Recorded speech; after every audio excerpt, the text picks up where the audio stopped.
Being a steward of the land, it's something I've appreciated growing up. The wildlife and the grass and the health and the riparian areas. It's almost everything besides our family to us. So looking after it is very, very important to us. Our job is to keep everything how it has been for the last 100 years. And we would like to see this exactly how it is 100 years from now. Being a steward of the land is pretty important to me because native grass doesn't forget. If someone takes care of their land, their grass comes faster, grows harder, and being able to support the wildlife that was here before us is a big thing to me. It protects the lifestyle that I love, the livestock that I love, and the land that I love.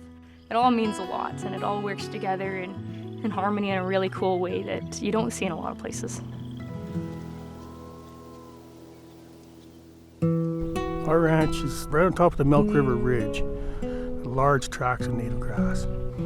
So this particular piece is about 20 sections, kind of in a block.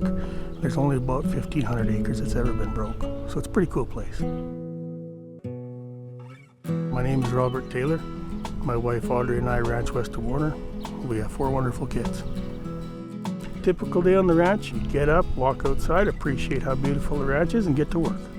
Our 2 youngest children are heavily involved, and it's a big honor to work on a place like this with your family, doing what you love. We have 3 main operations on this ranch. We have the home place here, which is where we grow our feed, calve our cows. Then we have the Loman Ranch that we've got for summer grazing. And a huge part of our operation has been the Waldron Grazing Co-op. We've done extensive fall and winter grazing out there, which has been a huge benefit to our place. In calving season, we break the ranch up into units. My son, Clayton, he goes to the east side of the ranch, and he'll calve about 400 cows over there on his own. My daughter, Courtney, she goes to the west side of the ranch, and she'll calve 250, 300 cows over there. And then I'll stay around the home place and calve about 175 heifers, Audrey and I will. And that's kind of how we break the workload up in the spring. It's good to spread those cattle around and the workload around. At our ranch, everybody can do every job. If something happened to me and Robert, Courtney and Clayton would not miss a beat. I've been training them since they were in diapers. Growing up on the ranch, some of the key things I learned was just how to read cattle. They'll graze a little harder closer to the water sources than they will further away, but with the amount of water projects we've done on the ranch here, we've been able to get those cattle really moving and utilizing a field perfectly evenly.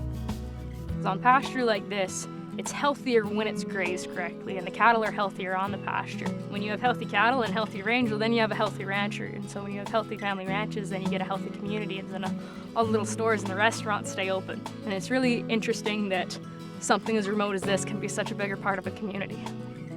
The ranching community is very supportive of environmental stewardship.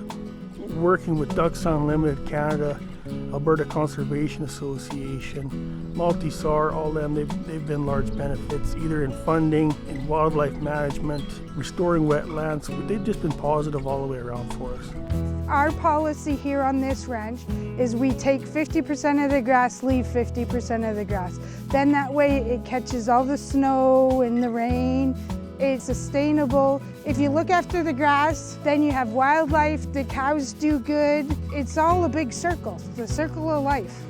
This is a really good example of native prairie, and very healthy native prairie. It's a mixed grass area due to the presence of rough fescue. This prairie is disappearing really fast.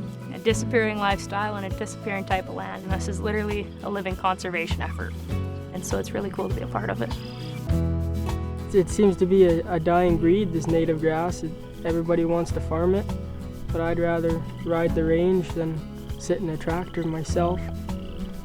And I'd like if I have kids one day, I'd like them to be able to have the same opportunity to leave the landscape the way it was. Receiving this Environmental Stewardship Award, that's super cool.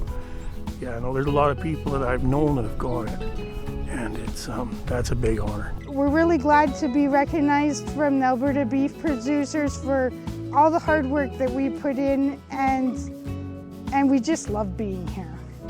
I'd like to thank my mom and my parents for the opportunity they've given me. Just everything in life, how they raised me, being able to just do it every single day and come back to the farm. Absolutely. It is a huge honor to receive this award. It's a particular nod to especially the work of the people who've come before us, in mine and Clayton's shoes at least, because it's such a family-oriented operation. And so we're looking forward to continuing the legacy that we've been given, recognizing that that legacy is something worth preserving, is something that's really unique.